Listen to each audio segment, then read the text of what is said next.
Assalamu alaikum. Assalamu alaikum wa rahmatullah. Bismillahirrahmanirrahim. All praises are Allah's, Lord of the worlds. May His peace and blessings be upon our Master, the Holy Prophet Muhammad, and His pure, immaculate Ahlul Bayt.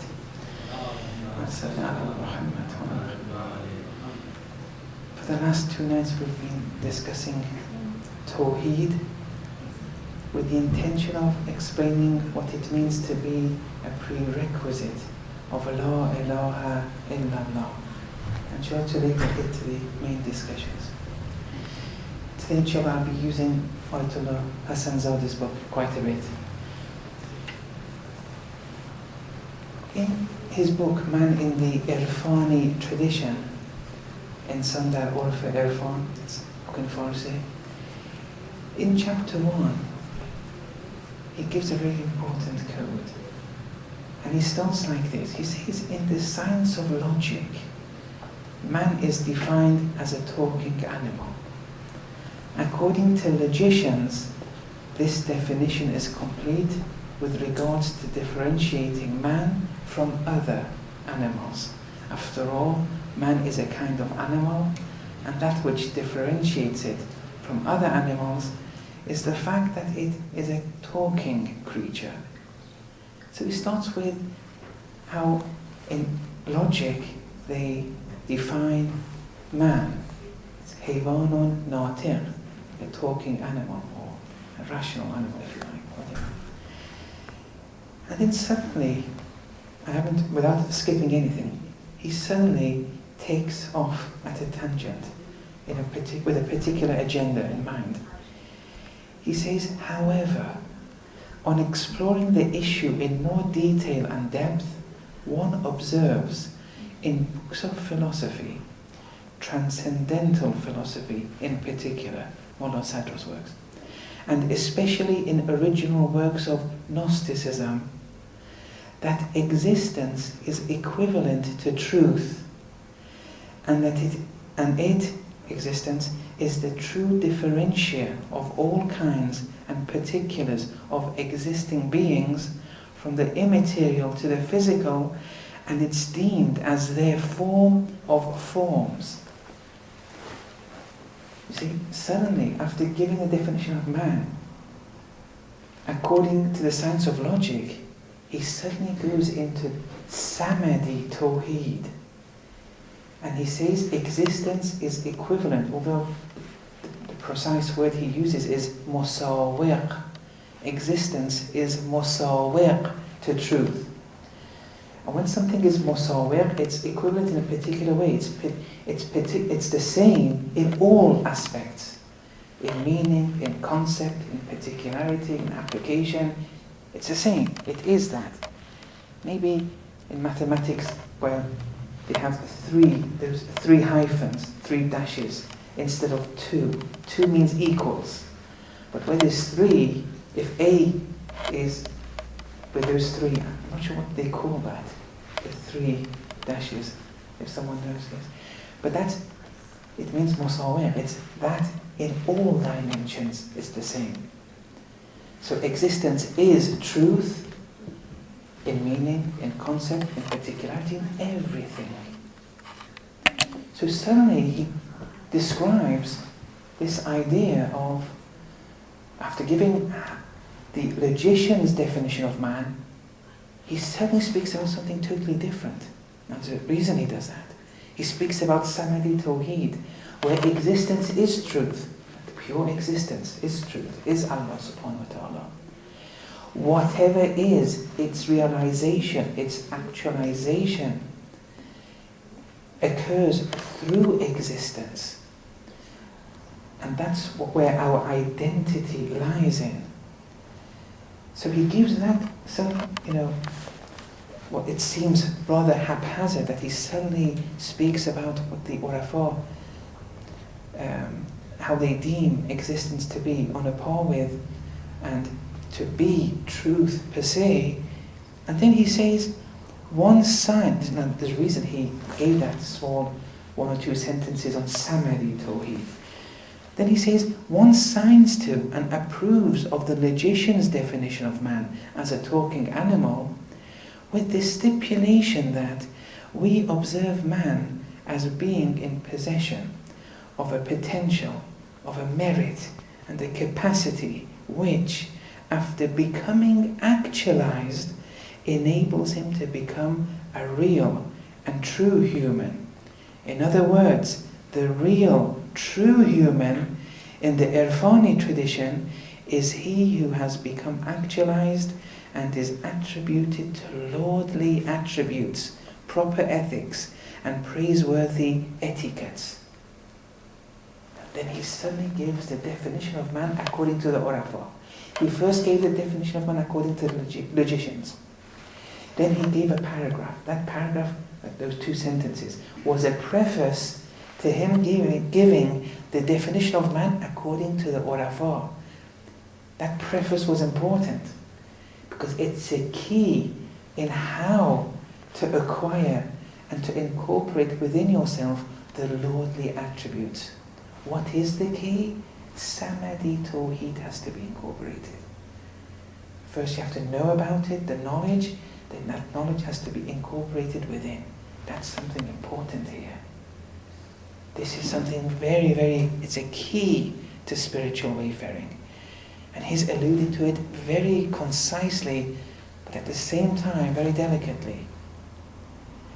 If you want to be a manifestation of Allah's attributes, that Samadi Tawheed, which we've been speaking for the last 2 nights, that has to be known about and then, more importantly, incorporated within.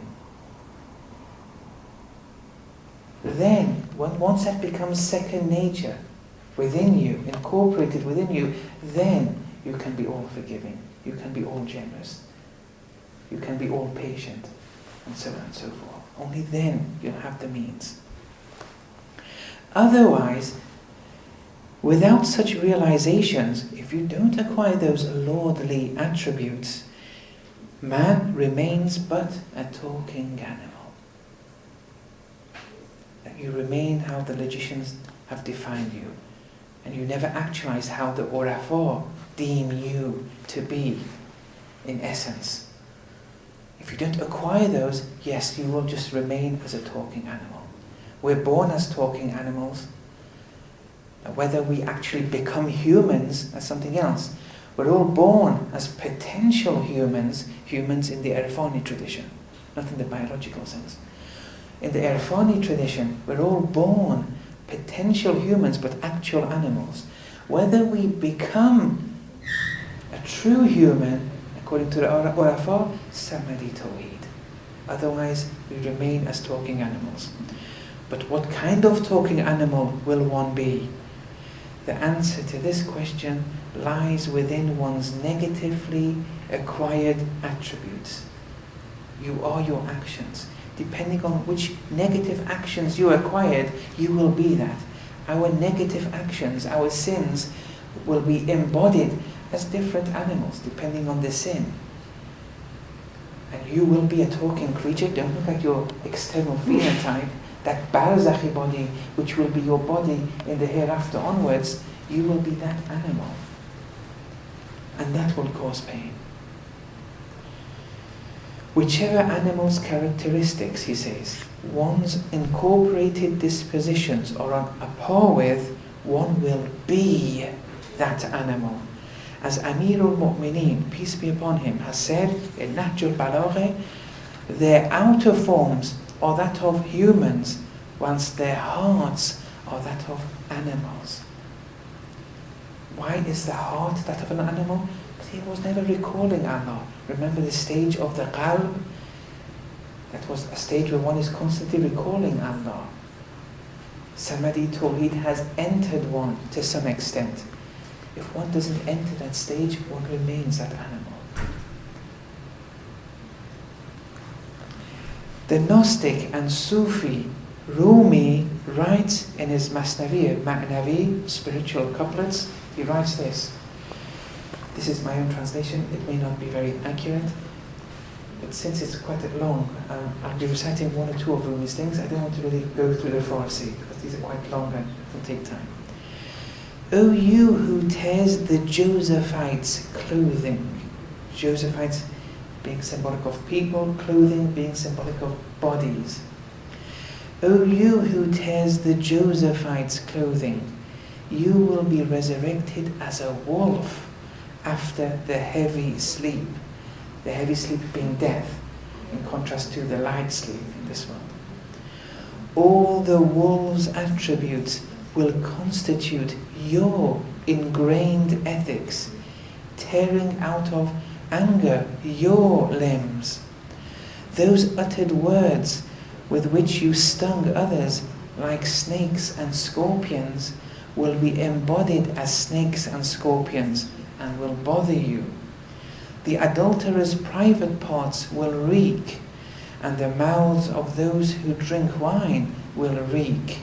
They are reeking right now, but we're not aware of it because we're engrossed in the material realm.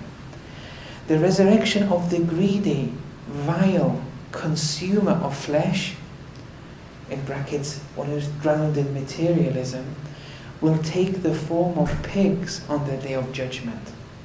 Whichever disposition that predominates over your existence, your resurrection will definitively accord with that form. So if you don't behave properly and on a par with human attributes in this realm, and you become predominated and captivated by animalistic attributes, you're going to be that animal. That's going to be your body in the hereafter, and that's going to be very difficult for you. Your body in the hereafter is that of an animal, or animals. Now you may say that's reincarnation. It would have been reincarnation if we believe that the body in the hereafter is physical. But the Urafa don't accept that.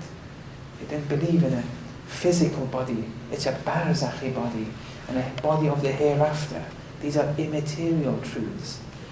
Like in your dream, for example, the quality of your dreams, there's nothing physical about it. In your dreams, a shark attacks, you wake up. There, you are the shark. It's your body. You're in association with that body, but there's no waking up now. And that's going to be the heavy sleep. And that's the real sleep. And that's going to be painful. Okay, that's one point. Then, skipping a few paragraphs and pages, then he goes into, in chapter 2 of the book, he says these great personalities, referring to the Imams, the Ma'sumi, these great personalities who are mankind's teachers and divine ambassadors have conveyed and transmitted the spirit-building prescription, i.e. the Quran, from Allah, from truth, referring to Allah, to their fellow people. So these divine ambassadors, these divine intermediaries, they've conveyed the message from the Quran, they've conveyed the Holy Quran from Haqq, from Allah subhanahu wa ta'ala, from the truth to their fellow people. Then Ayatollah Hassan Zadeh writes, in reality, all causes and intermediaries are preliminaries. Don't forget the plot of the discussion. We're speaking about how to be a prerequisite to La ilaha illallah. In reality, all causes and intermediaries are preliminaries, and the true nurturer is Allah, the truth. Yes, maybe the Imams are conveying these divine truths, conveying the Quran to people, but the true conveyor, the true nurturer is Allah. The Imams are just an intermediary. For the Gnostic, for the Arif, who has tread upon the domain of Samadi Tawheed, which he explained in chapter 1, which we just discussed, for the Gnostic who has tread upon the domain of Samadi Tawheed, it is acknowledged that Allah conveys immaculate inspirations to prepared souls through these manifestations, through the Imams, through these divine intermediaries. Hence, for the Arif, multiplicities do not bar him from uniting with unity. He's seeing the Imam saying these things, or he's seeing other causes in this realm of multiplicity, but it doesn't bar him from seeing Allah as the true nurturer, as the true knower, as the true all-wise. He's the true conveyor. It's only Allah acting Allah-li. He doesn't get drowned in the causes, including the Imams. As Rumi, the Sufi, writes in his 5th book, in his Masnavi, the spiritual couplets, it comprises 6 books, these worldly causes are veils for the eyes, for it is not any eye that is deserving to see his, Allah's works in play. The eye must be cause piercing in order to eliminate the veils entirely. In order to see Allah acting Allah-li, rather than seeing the teacher, the doctor, the imam, the divine ambassador, and so on and so on. That's the aim, to see Allah as a true nurturer in all things, in all attributes, in all actions. Now, then Ayatollah Hassan Zadeh continues. He says, the truth of the matter in this regard, now, this is not difficult, but you have to pay attention now to it.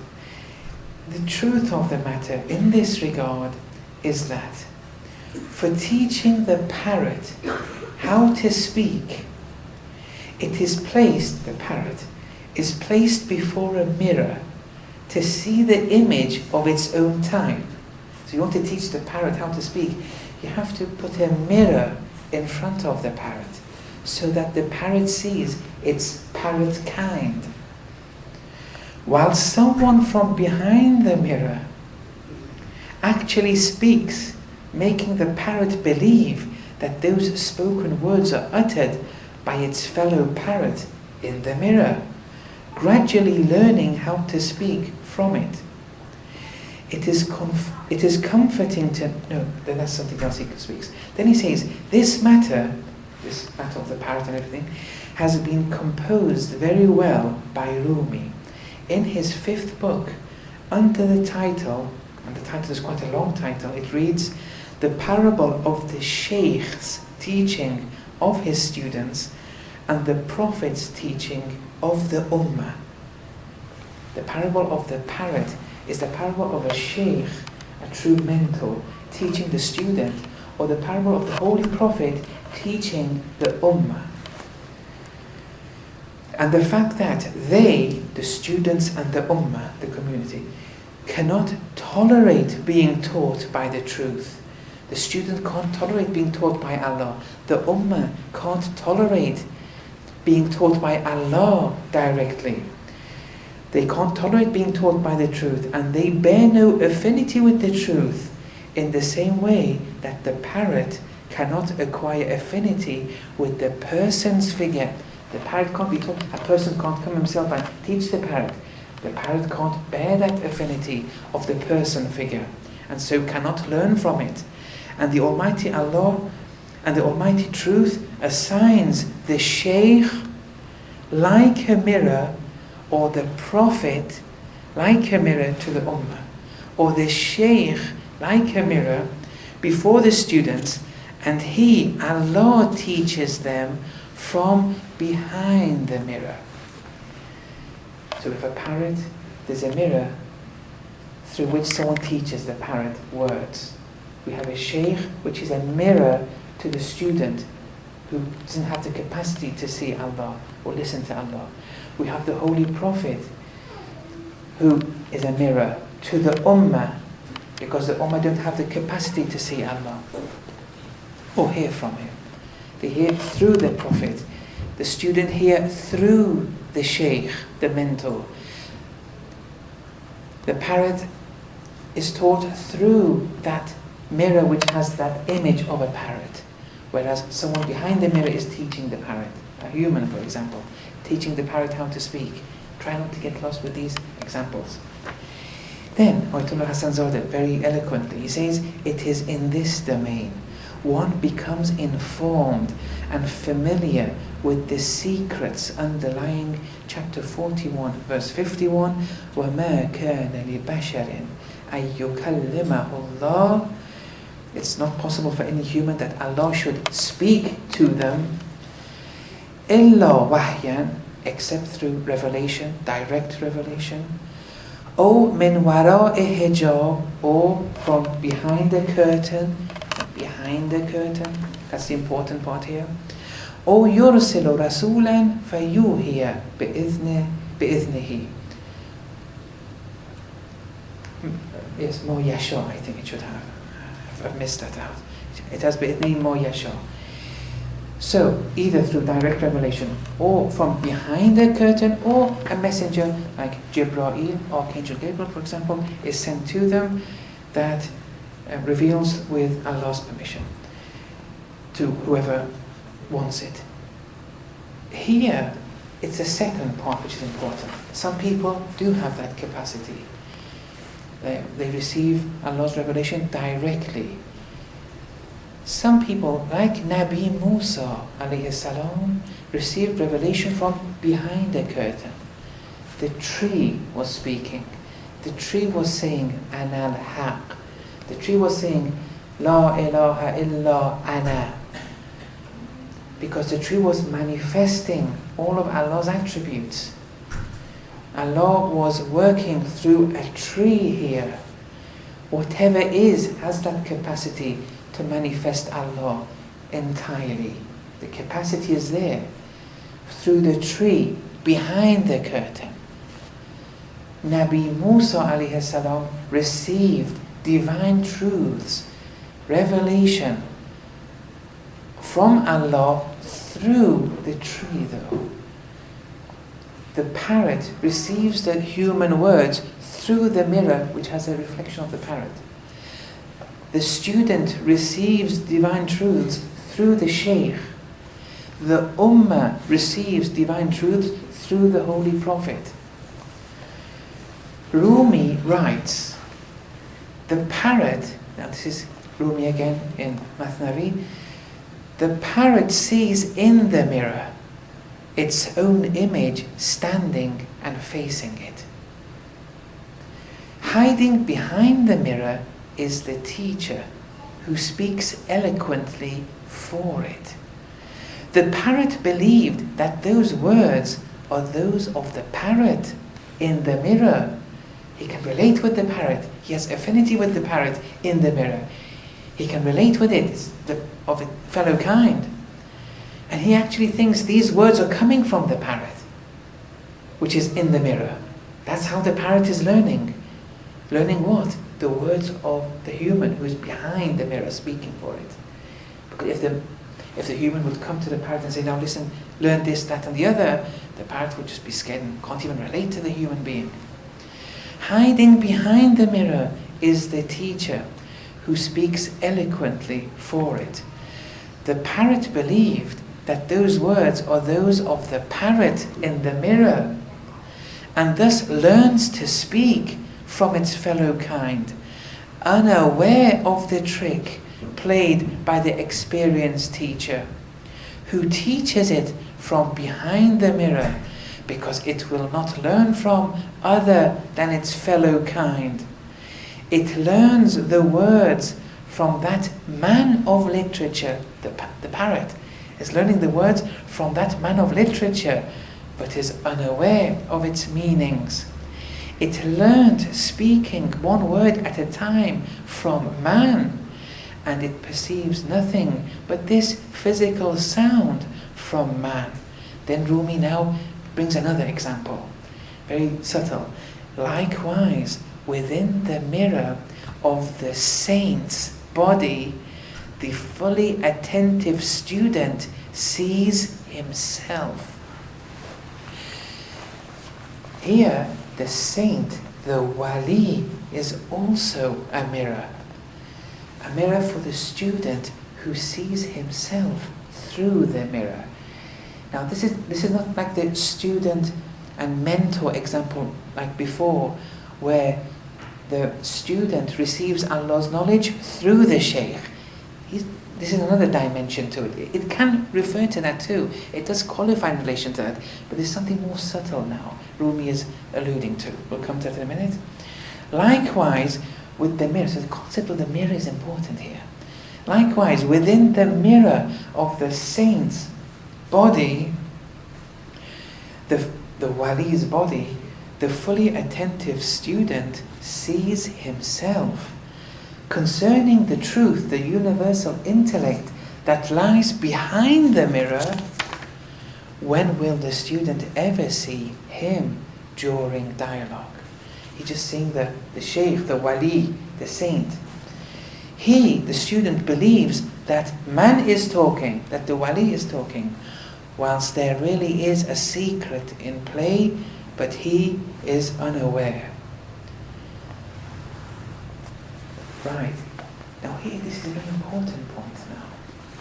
Because this form whereby the saint, the imam, the prophet is revealing the divine truths in relation to the person who is with the saint. As if the person sees himself through the saint. Because the saint is a mirror of truth to the person.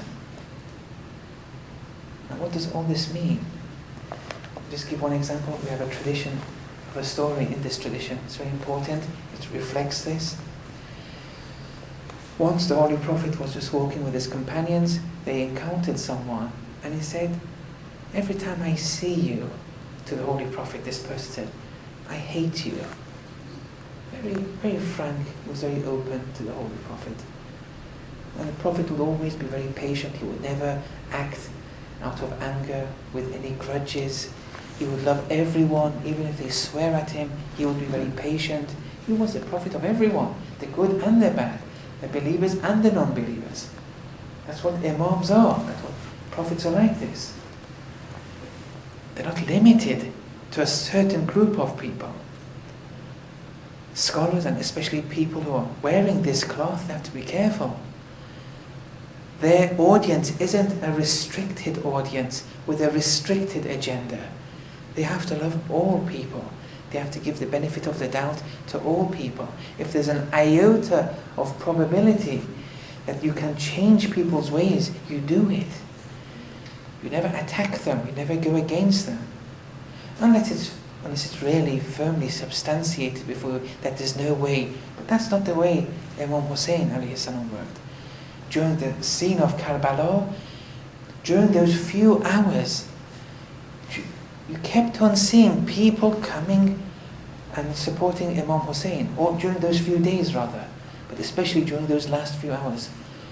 You would see people keep on coming to the camp of Imam Hussein. Now these people were started as enemies. Enemies that today people like me, if I were to come across those enemies, I would just discard them off automatically. But no, he's the Imam. He doesn't do that. Wherever he sees there's an iota of probability that they may change their ways, the compassion is there, the sympathy is there. He does everything to try and bring them on board. So if someone came to the Holy Prophet and said, every time I see you, I hate you. Then they were patient. The Prophet continued walking with his companions. They came across someone else, said, oh Prophet, every time I see you, I become very happy. I love you. So here the companions were very a bit confused as to why this should happen. That someone would say, when I see you, I hate you, and the other would say, when I see you, I love you. And then here the Prophet, the Holy Messenger, he gave a code, very important.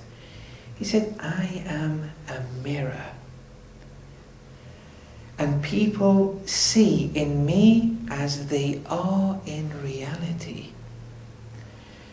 So Allah is showing them themselves through me, the Holy Messenger.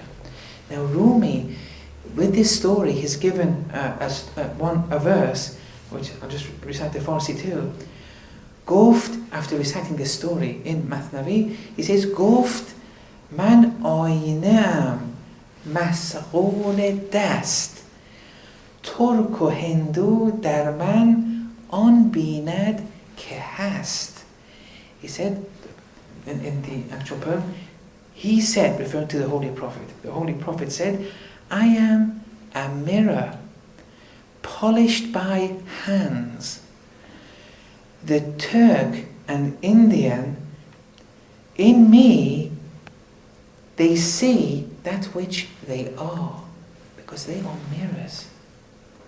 And then through these mirrors, truths are related to them. In this case, the truths of the student himself, the truths of the person, the inner realities of the person are manifested. And this is quite important. I'll just mention this on the margin. In Irfan, you have to study about dreams.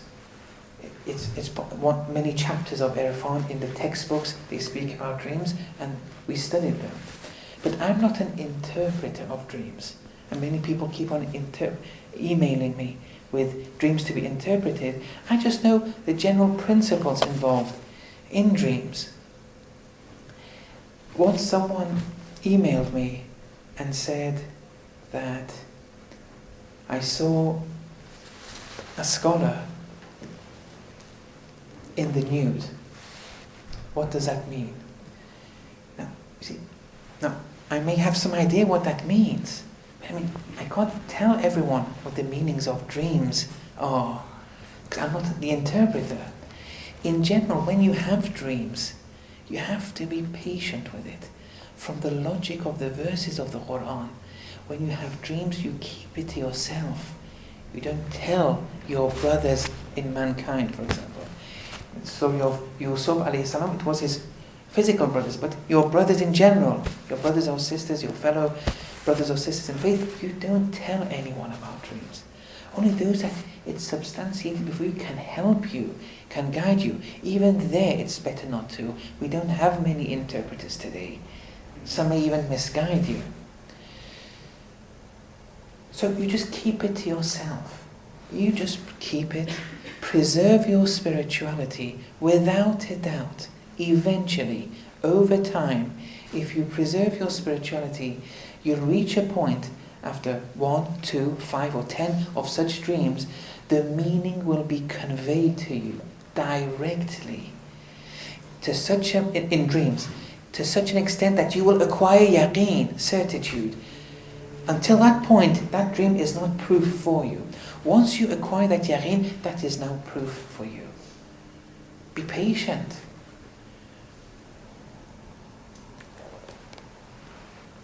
And then once it's proof for you, it's proof. You can use that spiritually, as long as it doesn't go against the Sharia, or it doesn't go against rationality, but it's proof for you.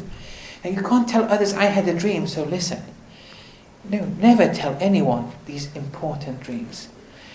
However, you can explain the truths of that dream in a rational framework to others. And that's okay. But you can't say, since I had that dream. So I can't, when someone gives such a dream, I can't tell you, actually that means you are spiritually bare. There was once this learned person too, they came to me and they said, I had a dream that Ayatollah X, I won't give the name, you all know him, very strong person in Irfan, in ethics, everything. And he was, anyway, he said, I had this dream, and this person, Ayatollah X, in the dream, was mixing his hands in haram meat, doing haram actions, doing that. And actually the person had bad feelings towards this Ayatollah after that dream. But he doesn't know what dreams are all about. That person is drowned in haram. The dream, through the sheikh, through the mentor, through the saint, is revealing his inner reality in that dream. You see how it can be totally misunderstood. Here the saint being that particular Ayatollah which he had a dream of. The Prophet, the saint, is the mirror to you, to me. Now sometimes today we see, and I don't want you to think of any particular example, I'm just giving the general point, where a person comes and abuses and says whatever he likes about many important ayatullahs, whose irfan, whose ethics are impeccable, who everyone accepts. And then we see someone coming and saying whatever he wants. That's a clue. It's a key in relation to that person who is uttering such rubbish. He's defining himself as he speaks. See, these are important. Okay. So here, Allah is the nurturer. It's only Allah who's manifesting himself. Some people don't see Allah manifesting. They have to see it through a certain cause intermediary, be it the tree, an al-haq, be it the parrot kind in the mirror, be it the sheikh, be it the mentor, be it the saint, be it the holy prophet, be it the imam. Whatever the case, Allah is acting Allahly. We have to have that coarse, piercing eye so that all the veils go and not be drowned in the veils. Okay. Now, remember the different events that incidents that Ayatollah Hassan Zadeh was experiencing. This one is related to what we've spoken about, and inshallah we'll end here. On the eve of Friday, 11th of Rajab, 1388 after Hijrah, 4th of October, 1968. As a result of muraqabah and hudur, muraqabah is that spiritual device and tool through which that Samadi Tawheed becomes incorporated within you. As a result of muraqabah and hudur, I was experiencing extreme fervor and distress. I was occupied on a daily basis with a practical instruction prescribed for me by Allama Tabatabai. After an hour preceding the Fajr morning adhan, whilst occupied with reciting the pure doxology of La ilaha illallah, I saw the truth and all the particles of my existence accompanying me vis-a-vis the recitation of this formula. All the particles of his existence now is saying La ilaha illallah, and he's seeing it. This is important, that Allah is manifesting now, but he's seeing Allah manifesting. He's hearing the La ilaha illallah. He's not drowned in the physical body as we are. All of a sudden, and actually that's one of the meanings of Iyyaka na'abud. Only you, we worship. We. It doesn't say a'abud, I worship. This is one instance, this is one of the esoteric dimensions to this, why we say Iyyaka na'abud.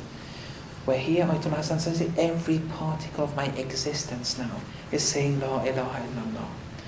All of a sudden, I experienced a spiritual attraction that had bestowed upon me utmost delight, as if a severe hurricane is producing violent winds and surrounding me with consecutive, non-intermittent sounds.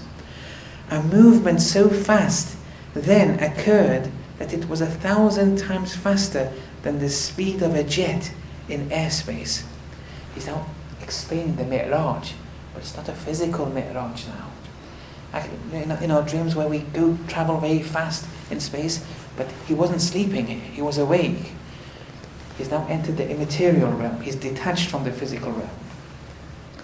I am totally disabled in describing that which I had seen of the color of the world. That which is surprising is that in the midst of all this, I uttered how delightful it will be never to return back to the world. As this meaning was mentally occupying my thoughts, I recalled the family and the fact that they need a guardian. Then I added, they have their own guardian. It's got nothing to do with me. Hardly any time had passed until I exited that sweet state. He thought of his family. It brought him back. I exited that sweet state and I saw myself just sitting there at home. Illallāha fattahul qulūb wa mannāhul ghuyūb. Allah is the opener of the hearts and the provider of the unseen. From that which I had experienced, I have written a poem. How pleasant it is detaching from people with monster and animal-like dispositions. How pleasant it is spending time in solitude, seeing with other than the eyes and walking with other than the physical feet. It's a mi'raj is undergoing. There's nothing physical about the mi'raj. Traveling and seeing the two worlds, how pleasant it is. Then Ayatollah Hasan Saleh says, the part of the event, which he just explained, where I said, I saw the truth and all the particles of my existence accompanying me vis-a-vis the recitation of this formula, La ilaha illallah, is similar to what Mir Muhammad Baqir, known as Mir Damad Hassani, has said in his treatise on detaching. Now, this Mir Damad is one very important Iranian philosopher. He was the Ustad of Mullah Sadra. He has a treatise, the treatise of spiritual detachment, where one detaches from the physical realm, one's awake, and goes in the metaphysical realms, and travels, and sees, and hears, and benefits spiritually. The aforementioned text, this treatise on detaching, has been quoted. It's a very short treatise. It's been quoted by Allama Sadruddin Madani's Salafatul Asr. There's a book called Salafatul Asr, Predecessors of the Times. In this book, Predecessors of the Times, this treatise on spiritual detachment from Mir Damad has been quoted. And Ayatollah Hasan Saleh now is going through the book of Allama Sadruddin Madani, Predecessors of the Times. Why is he going through this book? Because in this book, Mir Damad's treatise is written. So now I'll just quickly read through that and we'll end inshallah. It takes about 2 or 3 minutes. I'll go quite quickly. And amongst his less known treatises, Mir Damad's. So here so far, Allama Sadruddin is speaking in his book. He's saying, amongst Mir Damad's lesser known treatises is the treatise on detachment, which demonstrates the divine immersion of his inner disposition and the holiness of his ethics. And this is the treatise, it starts here. Bismillah ar-Rahman ar-Rahim. Praises, all of them are Allah's, the Lord of the worlds. May his salutations be upon our master Muhammad and his pure progeny. Sallallahu alayhi wa sallam. In one of the days of this month, the month of the Messenger of Allah, Friday the 16th of Sha'ban, 1023 after Hijrah, which is the 19th of September, 1614, around, which is quite, it's around 400 years ago. I think in a month, 2 months' time, it'll be for the anniversary. I just noticed that. Okay, so in one of the days of this month, the month of the Messenger of Allah, I was sitting in solitude. You see, it's all about sitting in solitude. There's one place in America, and there's one place outside America, where people, they are occupied with these congregational adhkar. So they all sit in these groups, these Shia brothers or sisters. They sit in these groups, and then as if there's a master at the front, and they go through these invocations one after the other, and then everyone follows, and we follow how the real ulama followed. Follow how Allama Tabatabai grew spiritually, how Ayatollah Hasan Zadeh grew spiritually, how the late Ayatollah Bahjat grew spiritually. Do what these great people, the divine ambassadors, people who have understood the traditions of the Ahlul Bayt, who have understood the verse of Allah, how they never went into these congregational groups. Everything was done in solitude. In congregation, for example, Laylatul Qadr, we benefit in groups, we pray for one another. There's a minimum which it has. with these adhkar and invocations, that's a private thing. You don't ascend and see in these congregations. The way the grand ulama had it, it was always in solitude. And then there was this group, they would fast for 40 days in a particular manner, but everyone would know about it. There's no need to tell anyone. There's no need to make a group out of this 40-day fasting. It wasn't in the month of Ramadan.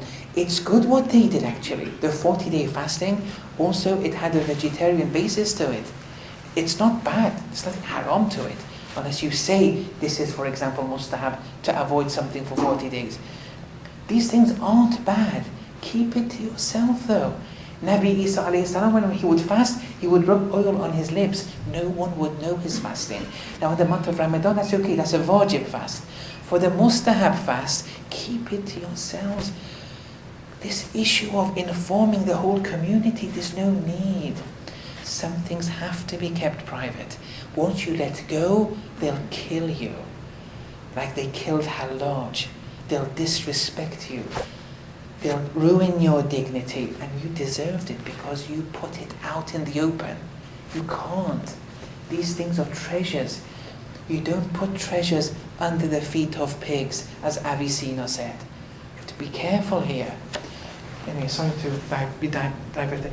So, I was sitting in solitude, occupied with recalling my Lord, having had assigned the name Al-Ghani, the All-Sufficient One, as my invocation and liturgy, and repeatedly chanting the names Ya Ghaniyo, Ya Mughniyo. Ghani, the All-Sufficient One, Mughni, one who makes others sufficient, enriches others. Ya Ghaniyo, Ya Mughniyo, with emphasis on the double letter Ya. Ya Ghaniyo, Ya Mughniyo. There's a reason they do that. Besides falling into the sanctuary of the divine essence and being annihilated in the rays of Allah's light, I was oblivious to all else. All of a sudden, here the detachment starts now. All of a sudden, I was taken away at a great speed. The physical body is here. All of a sudden, I was taken away at a great speed by a holy force of attraction, pulling me out of the physical body, piercing through the network of senses and untying the knots of nature's traps. Thereafter, with the wings of the Spirit, I started flying in the midst of the celestial dominions of truth. I perceived myself as having disassociated the body from the spirit, discarding it from its place, making the heart elated and shining, folding up the domain of time and entering into the timeless.